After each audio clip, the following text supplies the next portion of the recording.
Afghanistan continues to remain in a state of general lawlessness, instability, and remains rampant with human rights abuses as a result of the Taliban's brutal rule. Afghans have been forced to flee the country. However, for many lucky to have escaped and received asylum on foreign soil, challenges persist. From mistreatment to forceful deportation, Afghan migrants continue to face many obstacles and limitations. This is Obaida Sharar, a former Afghan prosecutor. She obtained asylum in Spain after leaving her homeland when the Taliban took control of Kabul. Prior to being granted asylum, Obaida spent a year in Pakistan without any official refugee status. Former Afghan prosecutors like Obaida are attempting to evade the men they had been prosecuting in the war-torn country.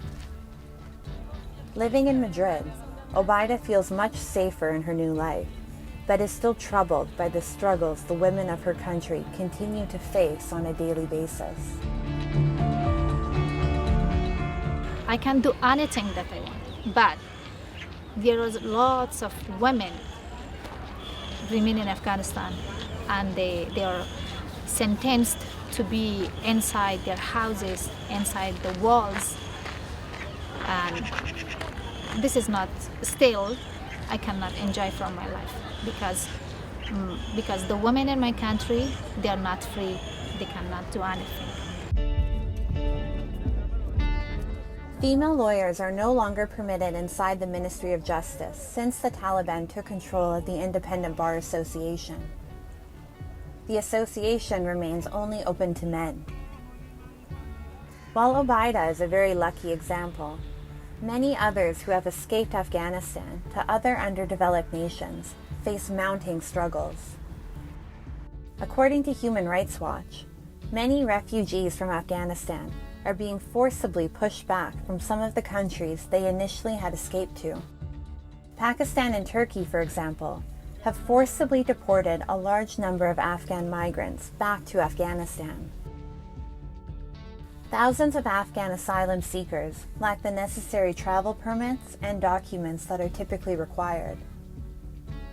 Despite lacking requisite documentation, many have still fled, endangering their lives in the process, all in hope of a better future.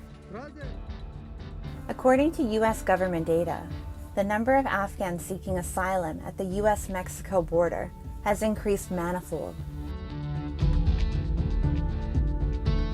The data shows that U.S. border agents apprehended 2,132 Afghans last year, a nearly 30-fold increase from the previous year.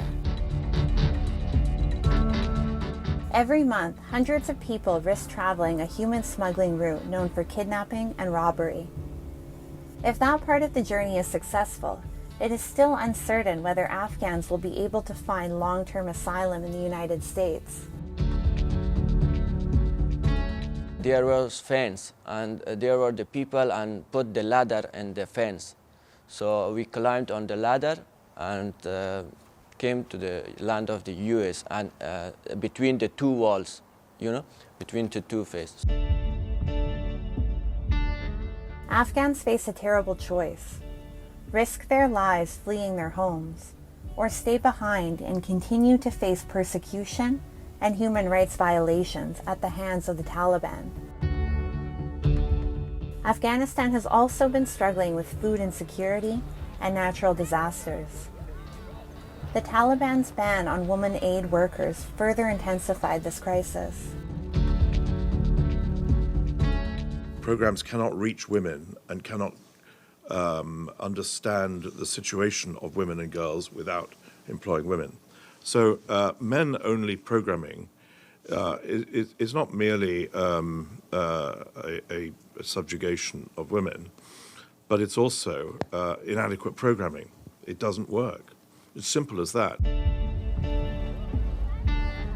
Under the Taliban, Afghanistan is experiencing one of the worst humanitarian crises in the world, and humanitarian assistance is urgently needed.